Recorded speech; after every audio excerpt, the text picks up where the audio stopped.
내가 모든 사람에게서 자유로우나 스스로 모든 사람에게 종이 된 것은 더 많은 사람을 얻고자 함이라. 유대인들에게 내가 유대인과 같이 된 것은 유대인들을 얻고자 하며 율법 아래에 있는 자들에게는 내가 율법 아래에 있지 아니하나 율법 아래에 있는 자같이 된 것은 율법 아래에 있는 자들을 얻고자 하며 율법 없는 자에게는 내가 하나님께는 율법 없는 자가 아니요 도리어 그리스도의 율법 아래에 있는 자이나 율법 없는 자와 같이 된 것은 율법 없는 자들을 얻고자 함이라. 약한 자들에게 내가 약한 자와 같이 된 것은 약한 자들을 얻고자 하며 내가 여러 사람에게 여러 모습이 된 것은 아무쪼록 몇 사람이라도 구원하고자 함이니 내가 복음을 위하여 모든 것을 행함은 복음에 참여하고자 함이라. 아멘. 우리가 계속 그리스도 안에서 누리는 자유가 무엇인가 하는 것에 대해서 말씀을 통해서 살펴보고 있는데 오늘은 그 마지막 시간입니다. 그리고 오늘 이 시간에는 설교 제목에서 보시는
우리도 그를 위하여 있고 또한 한 주 예수 그리스도께서 계시니 만물이 그로 말미암고 우리도 그로 말미암아 있느니라 이렇게 말씀하죠. 그러니까 우리에겐 이 믿음이 있지 않느냐라는 거예요. 그렇죠. 우리에게는 한 하나님 곧 아버지가 계시고 만물은 그에게서 났습니다. 만물이 그의 것이고 우리도 그를 위해서 있습니다. 여기 만물이라고 하는 것에 예외가 없죠. 예외가 없습니다. 이것이 바로 우리의 믿음이라는 것입니다. 그러니까 우상의 제물이든 무슨 우상 할아버지의 제물이든 간에 먹어도 상관이 없다라는 겁니다. 왜요? 다른 신이라고 하는 존재는 아예 애초에 존재하지 않기 때문입니다. 그렇죠. 이게 진리고 이것이 복음 가운데 있는 지식입니다. 그러니까 우리는 모든 것들을 감사함으로 받으면 버릴 것이 없는 겁니다. 그렇죠. 이것이 우리가 누리는 자유라고 했죠. 자, 그런데 여러분 이어지는 말씀을 보세요. 7절입니다. 그러나가 중요한 것입니다. 항상 고린도전서는 항상 설명하고 그 다음에 그러나 이런 식으로 설명을 많이 하는데 보세요. 그러나 이 지식은 모든 사람에게 있는 것은 아니므로 어떤 이들은 지금까지 우상에 대한 습관이 있어 우상의 제물로 알고 먹는 거로 그들의 양심이 약하여지고 더러워지느니라. 음식은 우리를 하나님 앞에 내세우지 못하나니 우리가 먹지 않는다고 해서 더 못 사는 것도 아니고 먹는다고 해서 더 잘 사는 것도 아니니라. 그런즉 너희의 자유가 믿음이 약한 자들에게 걸려 넘어지게 하는 것이 되지 않도록 조심하라. 지식이 있는 내가 우상의 집에 앉아 먹는 것을 누구든지 보면 그 믿음이 약한 자들의 양심이 담력을 얻어 우상의 재물을 먹게 되지 않겠느냐? 그러면 내 지식으로 그 믿음이 약한 자가 멸망하나니 그는 그리스도께서 위하여 죽으신 형제라. 이같이 너희가 형제에게 죄를 지어 그 약한 양심을 상하게 하는 것이 곧 그리스도에게 죄를 짓는 것이니라. 그러므로 만일 음식이 내 형제를 실족하게 한다면 나는 영원히 고기를 먹지 아니하여 내 형제를 실족하지 않게 하리라 라고 말씀합니다. 무슨 말이에요? 우리에게 그리스도 안에서 무엇이든 먹을 수 있는 자유가 주어진 것은 분명합니다. 분명해요. 근데 뭘 생각해야 된다고요? 그럼 7절을 보세요. 그러나 이 지식은 모든 사람에게 있는 것은 아니다라는 겁니다. 교회 안에는 나 같은 사람만 있는 것은 아니다는 거예요. 내가 하는 하나의 행동이 또 누군가에게는 달리 해석될 수도 있다는 것을 생각할 줄 알아야 된다는 겁니다. 특히 믿음이 약한 자들에게는 이것이 걸림이 될 수도 있다는 것을 알아야 된다는 거예요. 그럼 걸림이라고 하는 것은 다른 것이 아닙니다. 사실 우상의 제물을 먹는 것 그 자체로 보자면 둘 다 똑같은 거 아니에요? 그렇죠? 근데 12절에서 보는 것처럼 왜 믿음이 약한 자들에게는 이 동일한 행동이 죄가 될 수 있다는 걸까요? 그럼 죄라는 것이 무엇입니까? 죄라는 것은 이것을 먹으면 죄고 안 먹으면 죄가 아니다. 이런 단순한 외형적 차원에서 보는 것이 아니라 죄라고 하는 것은 하나님과 멀어지는 것이죠. 하나님을 의식하지 않는 것입니다. 어떤 의미에서 보면요, 믿음이 연약하다라고 하는 것은 영적으로 예민하다고도 볼 수가 있습니다. 늘 조심스러운 거죠. 이렇게 해도 될까? 내가 이렇게 하면 하나님이 기뻐하시지 않는 건 아닐까? 늘 그런 생각 가지고 살아가는 것입니다. 물론 믿음이 연약한 사람들도 복음 안에서 확신 가운데 그렇게 하면 좋겠죠. 그런데 만일 아직 거기까지 이르지 못하고 있다면 어떻겠습니까? 도리어 이 일이 하나님과의 관계를 멀어지게 한다면 어떻게 될까요? 잘못된 것이라고 생각하는 마음 가운데 그 일을 하게 된다면 오히려 그 양심이 굳어지지 않겠습니까? 바울은 지금 그것을 염려하는 것입니다. 물론 오해하지 마십시오. 이건 단지 옳고 그름의 문제가 아닙니다. 그런 식으로 접근하는 게 아니에요. 여러분이 잘 보시면 사도 바울이 이 문제를 철저히 목회적으로 접근하고 있다는 것을 아실 것입니다. 부모의 마음으로 살피는 것입니다. 교회는 군대가 아닙니다. 교회는 학교나 무슨 훈련기관이 아니에요. 성경에서 교회를 비유하는 기관이 하나 있다면 그것은 에베소서 말씀과 같이 가정입니다. 가정은 어떤 곳입니까? 가족 구성원 중에서 기준에 미달된다고 누군가를 버릴 수 있는 곳이 아니죠. 아무리 못나고 부족해도 가족은 가족이고, 그래서 함께 가야 되는 것이고, 오히려 가족 구성원 중에서 연약한 식구가 있다 그러면 거기에 더 마음을 쏟게 되는 것이 가정입니다. 그렇지 않습니까? 그래서 여러분 11절 하반절에 뭐라고 말씀해요? 그는 그리스도께서 위하여 죽으신 형제라 라고 말씀하죠.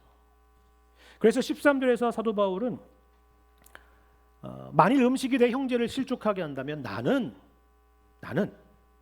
영원히 고기를 먹지 아니하여 내 형제를 실족하지 않게 하겠노라 라고 말하는 것입니다. 여러분 이 자세를 늘 기억하셔야 됩니다. 우리가 자유라는 것을 생각할 때에 1차원적인 생각은 이처럼 자기 자신만을 생각하는 것이죠. 하지만 성숙한 차원, 높은 차원의 자유는 그것을 넘어서는 것이라고 이렇게 가르쳐 주는 것입니다. 그리고 우리가 마땅히 그와 같은 마음을 가져야 되지 않겠느냐라고 말씀하는 거예요. 그래서 여러분 고린도전서 4장 15절과 16절에서 이렇게 말씀하지 않습니까? 4장 15절 16절에 이런 말씀이 있습니다. 그리스도 안에서 1만 스승이 있으되 아버지는 많지 아니하니 그리스도 예수 안에서 내가 복음으로써 너희를 낳았습니다. 그러므로 내가 너희에게 권하노니 너희는 나를 본받는 자가 되라 라는 겁니다. 무슨 말입니까? 여러분 그리스도 안에서 선생님들은 참 많습니다. 책도 많습니다. 무엇이 복음인지, 무엇이 자유인지 지식적으로 가르쳐주는 사람은 얼마든지 많아요. 인터넷에도 있습니다. 그렇죠? 물론 귀한 것입니다. 우리 신앙에 있어서 꼭 필요한 것들이죠. 하지만 지금 사도 바울은 그의 반면에 아버지는 참 찾아보기가 어렵다는 겁니다. 아버지라고 하는 것은 스승과는 달리 자녀를 책임지는 사람입니다. 자녀들의 성장과 성숙에 모든 관심이 모아져 있는 사람이 아버지죠. 자녀들에게 온통 매여 있고 거기에 온통 신경을 쓰는 사람이 바로 아버지입니다. 그러니까 너희는 나를 본받는 자가 되라고 하는 것은 바울이 지금 잘났다는 게 아니라 스승이 되려고 하기보다도 이러한 아버지와 같은 마음을 가져야 된다고 말하는 것입니다. 스승이 가르치는 1차원적인 자유를 넘어서 아버지와 같은 더 높은 차원의 자유를 가져야 된다는 것이죠. 이런 맥락에서 오늘 본문 말씀을 보십시오. 19절에 바울의 고백처럼요, 사실 바울만큼 그 당시에 자유로운 사람이 없습니다. 왜 그렇습니까? 일단 바울은 어떤 사람입니까? 로마 시민이죠. 로마 시민입니다. 그 시대의 로마 시민이라는 것은 엄청난 특권층입니다. 로마 제국에서 로마 시민만큼 자유로운 사람이 어디 있습니까? 사도행전 말씀을 보십시오. 거기서는 보면 심지어는 부당한 소송을 당하게 될 때 로마 황제에게 상소할 수 있는 사람이 바로 당시의 로마 시민이었습니다. 엄청난 특권이죠. 뿐만 아니라 사도 바울은 예수님의 사도입니다. 예수님의 승천 이후에 초대교회 시대에 사도라고 하는 직분은 얼마나 중요한 자리였습니까? 예수님께서 바울을 직접 부르셨고 그렇게 세우신 것입니다. 읽지는 않았지만 오늘 본문 앞에 1절부터 14절까지의 말씀을 여러분 보시면요, 자신이 사도로서 어떤 권리들을 누릴 수 있는가에 대한 아주 구체적인 설명들이 있습니다. 내가 이렇게 할 권위 없겠느냐? 저렇게 할 권위 없겠느냐? 라는 그런 내용들이에요. 이것이 바로 오늘 본문 19절에 내가 모든 사람에게서 자유롭다라는 말씀의 의미입니다. 근데 여러분 이어지는 내용이 뭐예요? 그러나 스스로 모든 사람에게 종이 되었다라는 겁니다. 여러분 여기서 중요한 것은 스스로입니다. 스스로. 여러분 스스로라는 게 뭐예요? 강제로 억지로 하고 있는 거 아니라는 것입니다. 자발적으로 자원해서 나는 모든 사람에게 종이 되었다는 것입니다. 여러분, 이게 중요한 것입니다. 내가 분명히 모든 사람에게서 자유롭지만 나는 스스로 자원해서 종이 되었다는 것이죠. 그러니까 이 종이 되는 것 역시 자유로운 의지로 선택한 것이다라고 말하는 것이죠. 그렇다면 구체적으로 어떤 모습입니까? 여러분 20절 이하에서 보는 것처럼 유대인들에게는 유대인들과 같이 되었다라고 말합니다. 율법 아래에 있는 자들에게는 율법 아래에 있는 자 같이 되었다고 하고요. 율법 없는 자에게는 율법 없는 자와 같이 되었고 약한 자들에게는 약한 자와 같이 되었다라고 말하고 있습니다. 야, 멋있는 사람이다. 이렇게 생각하지 마시고요. 이걸 하나하나 잘 뜯어보시면은 뭐 쉬운 말 같은데요. 사실 이해가 되지 않는 것도 사실입니다. 왜요? 보세요. 한 사람에게서 이런 다양한 정체성이라는 것이 사실 과연 가능하겠습니까? 예를 들어서 유대인이면서 동시에 율법 없는 자인 이방인이 된다는 게 가능해요? 이건 서로 모순되는 이야기잖아요. 제가 교회에서는 집사지만 직장에서는 대리입니다. 이런 얘기가 아니잖아요. 어떻게 유대인과 이방인이 동시에 등장할 수가 있어요? 그렇죠? 무엇보다도 유대인들에게 내가 유대인과 같이 되었다라고 하는 것 자체부터가 이해가 되지 않습니다. 왜 그럴까요? 여러분 바울을 생각해 보십시오. 바울이 누굽니까? 원래부터 유대인 아니에요? 날 때부터 유대인 아닙니까? 그것도 바울의 표현대로 하자면 바울은 유대인 중에 유대인이죠. 근데 뭐라고 말해요? 내가 유대인과 같이 되었다라는 겁니다. 이게 뭐냐면요, 이런 거랑 같은 거죠. 제가 본래 한국 사람 아닙니까? 근데 제가 그러는 거죠. 저는 한국 사람에게는 제가 한국 사람과 같이 되었습니다. 이상하잖아요. 뭔가 이상하지 않습니까? 마찬가지로 여러분 20절 하반절 내용도 그렇습니다. 율법 아래에 있는 자들에게는 내가 율법 아래에 있지 아니하나 율법 아래에 있는 자 같이 되었다라고 그러죠. 반대로 21절에는 뭐라고 합니까? 율법 없는 자에게는 내가 하나님께는 율법 없는 자가 아니라 도리어 그리스도의 율법 아래에 있는 자이지만 율법 없는 자와 같이 되었다라는 겁니다. 잘 보시면 모두 다 서로 충돌하고요, 상호 모순처럼 보이는 이야기들입니다. 그렇다면 바울은 왜 이런 식으로 자신을 설명했을까요? 여기는 생각해 볼 두 가지 의미가 있다라고 생각합니다. 하나는 이겁니다. 진짜 바울은요, 바로 여기 19절에서 보신 것처럼 모든 사람에게 자유로운 사람이라는 것입니다. 이게 바울의 진짜 정체성입니다. 다시 말해서 바울은 자신의 정체성을 이런 식의 구분 자체에 두지 않았다는 것입니다. 물론 당연히 바울은 유대인이죠. 하지만 그 민족적인 정체성, 내가 유대인이라고 하는 것이 진짜 나의 나됨은 아니다라는 겁니다. 또한 바울은 과거에 율법 아래에 있지 않았습니까? 그 율법 아래에서 얼마나 짓눌리고 힘들었는지를 우리는 로마서 7장에서 볼 수가 있습니다. 그리고 예수님을 믿고 난 이후에는 율법의 정죄로부터 자유로운 사람이 되었죠. 딴 사람이 되었습니다. 그렇다고 율법 없는 사람도 아닙니다. 역시 사도 바울은 이런 것들에 자기 정체성을 두지 않는다는 거예요. 이제는 내가 사는 것이 아니요 오직 내 안에 예수 그리스도께서 사시는 것이라. 그것입니다. 내가 그리스도인이 되었다는 거, 내가 하나님의 자녀가 되었다는 거, 그것이 진짜 나의 정체성이다 말하는 것입니다. 그거 외에는 다른 것들은 본질적으로 중요하지 않다는 거예요. 그래서 때로는 유대인과 같이 될 수 있고, 때로는 율법 아래에 있는 자와 같이, 또 때로는 율법 없는 자들과 같이 될 수가 있다는 것입니다.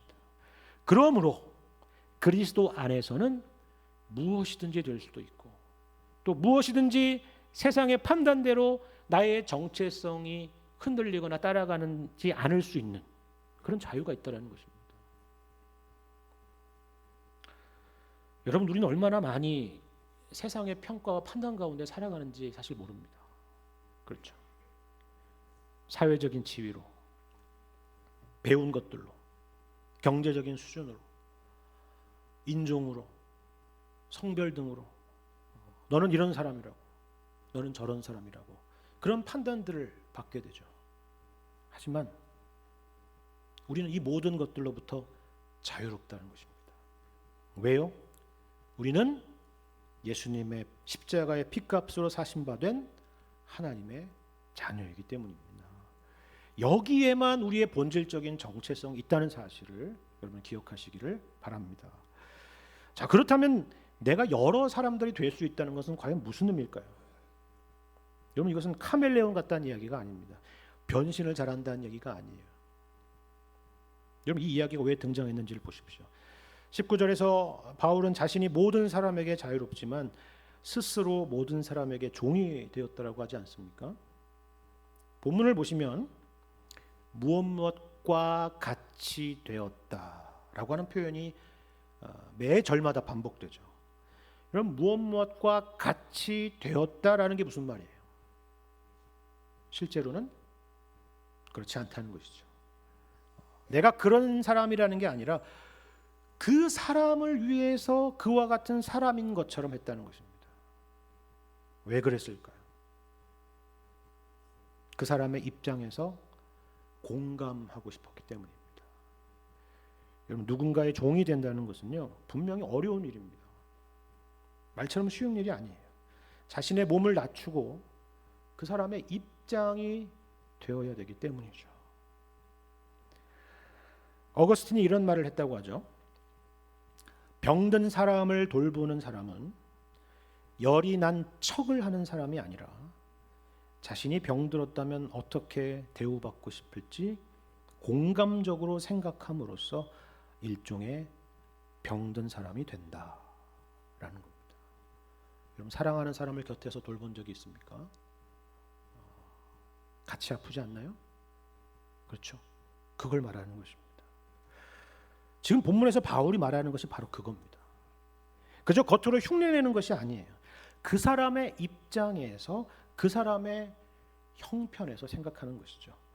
이것이 바로 여러 사람에게 여러 모습이 되었다라는 것의 의미입니다.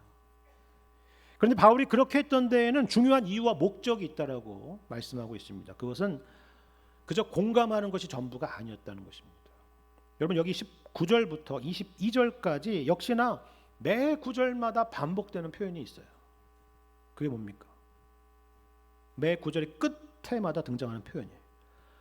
얻고자 함이라 하는 거죠. 유대인을 얻고자 하고 율법 아래에 있는 자들을 얻고자 하고 율법 없는 자들을 얻고자 하며 약한 자들을 얻고자 함이라 하는 것입니다. 자, 그렇다면 얻고자 한다는 것은 무슨 말입니까? 여러분, 22절의 하반절을 보시면 이것에 대해서 다르게 표현하는 표현이 하나 있죠. 뭐라고 합니까? 아무쪼록 몇 사람이라도 구원하고자 함이니 라는 것입니다. 바로 구원입니다. 그들을 그리스도께로 인도하기 위해서 그와 같이 했다라는 것입니다. 예를 들면 이런 거예요. 여러분, 우리 조선 말기에 이 땅에 찾아왔던 우리 서양의 선교사님들 한번 생각을 해보십시오. 지금 같은 시대가 아니잖아요. 문화라고 하는 것이 달라도 사실 너무 달랐지 않았습니까? 다를 뿐만이 아니라 당시 조선은 정말 열악하기가 이를 데가 없는 그런 시대였죠. 그래서 질병으로 가족을 잃은 분들이 한두 분들이 아닙니다. 여러분, 양화진을 가보세요. 어린 식구들이 거기에 묻혀 있습니다. 근데 이분들이 어떻게 했습니까? 조선식으로 예배당을 짓고 자신의 이름도 조선식으로 개명을 했죠. 의복도 음식도 한국식으로 적응을 하려고 노력을 했고, 본문에 바울이 그랬던 것처럼 한국 사람처럼 되기 위해서 애썼습니다. 왜 그랬습니까? 그저 한국화 되기 위해서 그런 거예요? 한류 때문입니까? 아니죠. 전혀 그렇지 않습니다. 내가 여러 사람에게 여러 모습이 된 것은 아무쪼록 몇 사람이라도 구원하고자 함이라. 여러분, 이 말씀과 같죠. 한 영혼이 주님께 돌아오는 것보다 귀한 것은 없기 때문입니다. 그래서 처음에 마음을 닫았던 그 당시 많은 사람들이 나중에는 점차 그들의 말에, 그들이 전하는 복음에 귀를 기울이게 되지 않았습니까? 그것을 말하는 것입니다. 근데 여러분, 그렇다고 해서 이 말씀을 너무 사역적인 차원에서만 생각하시지는 마시기 바랍니다. 왜냐하면 오늘 본문의 말씀은 그것보다 훨씬 깊은 차원의 의미를 설명하고 있기 때문입니다. 그럼 23절을 다시 보십시오. 이렇게 말하죠. 내가 복음을 위하여 모든 것을 행함은 복음에 참여하고자 함이라 했습니다. 그럼 바울의 열망은요, 당연히 사람들을 얻는 것, 그들이 예수님을 믿고 구원받는 것, 그것이죠. 그런데 이 23절 말씀은 그 이상이었다고 말합니다. 여기 복음에 참여하고자 한다라는 것이 바로 그 말 아닙니까? 복음이 무엇입니까? 복음이라고 하는 것은 하나님의 아들이신 예수 그리스도께서 우리를 구원하시기 위해서 우리와 같이 되신 것이죠. 우리의 자리에 오신 것입니다. 오늘 본문의 표현으로 하자면은 우리를 얻으시기 위해서 우리와 같이 되신 것입니다. 우리와 같이 태어나셨고, 우리와 같이 자라셨고, 우리와 같이 감기에 걸리셨고, 우리와 같이 시험을 받으셨고, 우리와 같이 고난을 당하셨을 뿐만 아니라 우리가 마땅히 받아야 될 저주까지 십자가에서 우리를 대신하여 받으신 것입니다. 그런데 이 일을 누가 했다고요? 예수님이 하신 겁니다. 예수님이죠. 근데 여러분, 예수님을 생각해 보세요.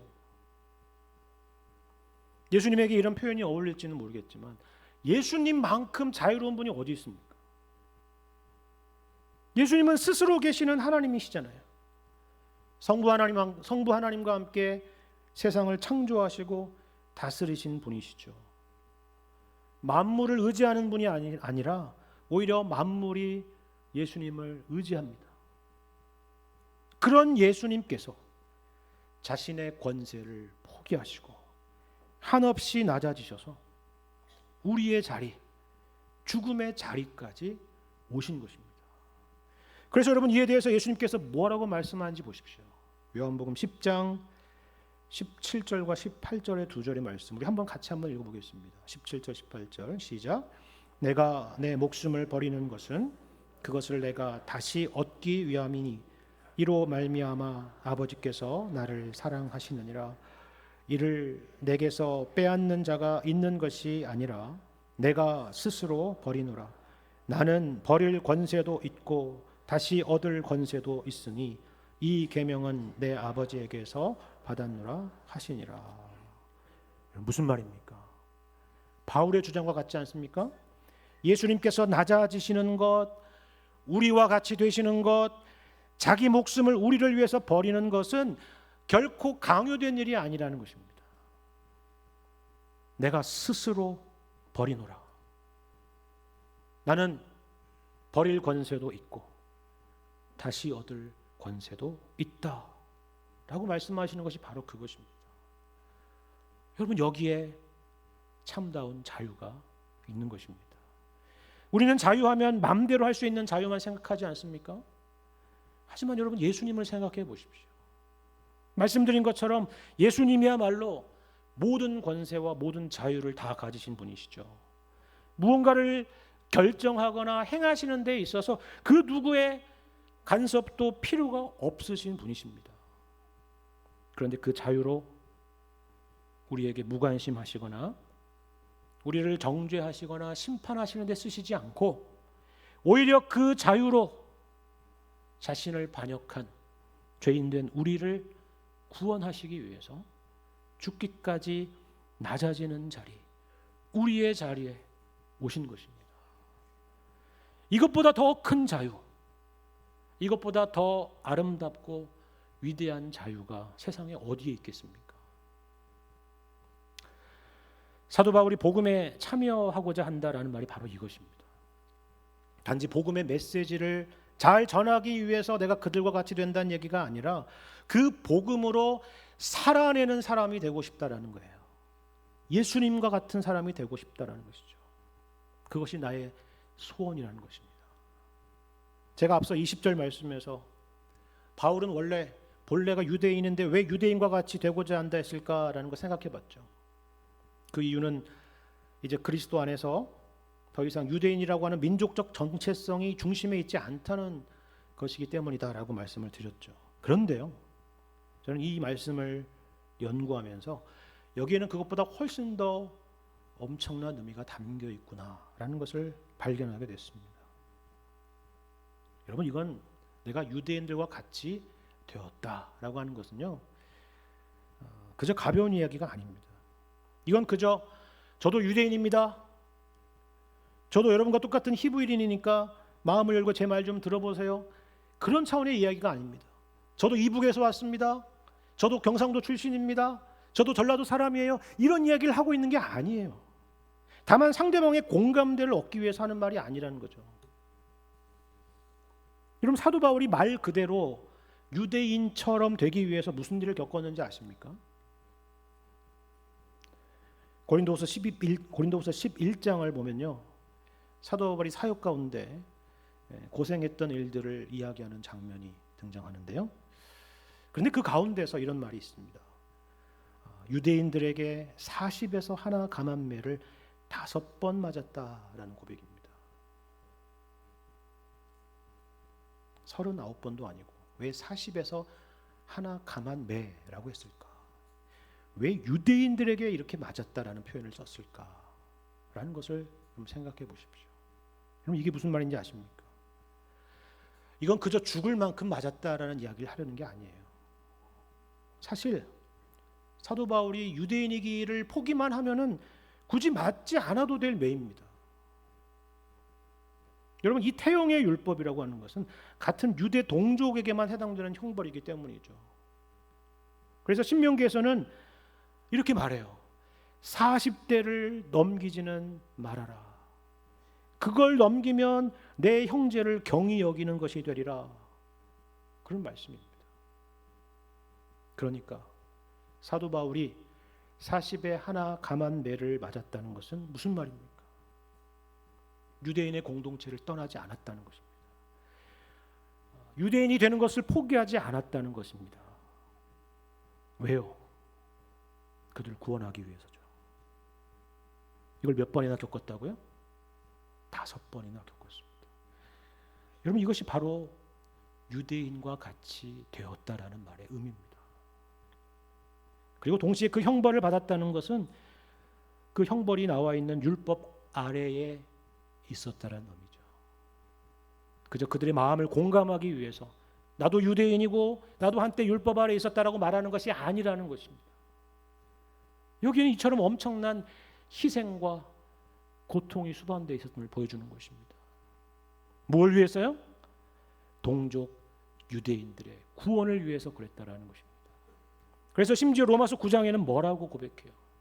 나의 형제 곧 고륙의 친척을 위하여 내 자신이 저주를 받아 그리스도에게서 끊어질지라도 원하는 바로라 하는 것입니다.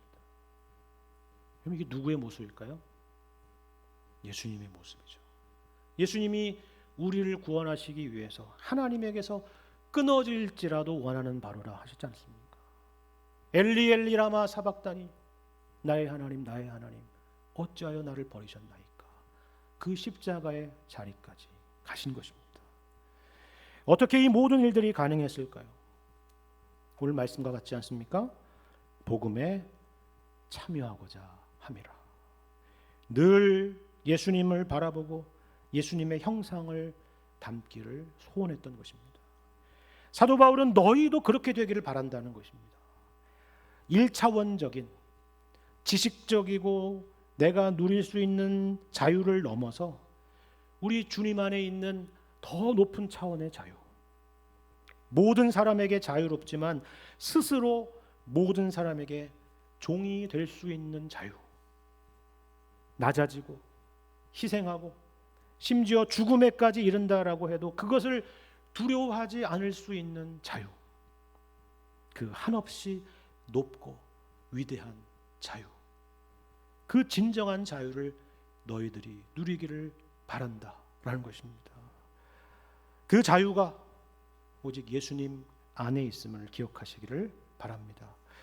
우리 주님께서 저와 여러분의 마음 가운데 역사하셔서 주님을 닮게 하시고 주님 안에 있는 그 놀라운 자유를 누리며 또 저와 여러분을 통해서 많은 사람이 복음이 무엇인지를 알게 되고 주님을 만나고 또 주님께 돌아올 수 있게 되기를 우리 주님의 이름으로 간절히 축원합니다.